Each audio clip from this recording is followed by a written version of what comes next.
How to fix you need official WhatsApp to log in.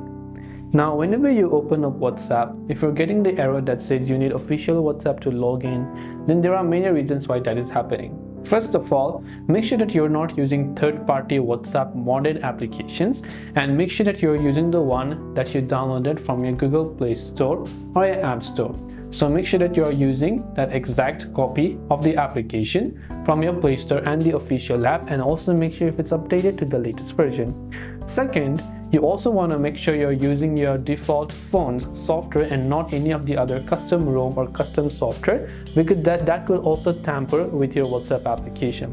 So go to your settings and check if you're using the latest software update that your manufacturer or your company has provided for you. And after that, if it's still not working, the only thing I can suggest you is, for the time being, you can just use WhatsApp Business. So if you cannot switch and use the official WhatsApp, then you can just try using WhatsApp Business instead. That will most likely help you solve the problem. You can also try to go ahead and then restart your Android device to see if that helps you. But most likely, this option is happening because you're using an unauthorized WhatsApp application or you're using an unauthorized software. I hope the video helped you out. If you have got any further questions, feel free to leave them down in the comment section below. As always, thanks for watching till the very end of this tutorial, and see you soon in the next video.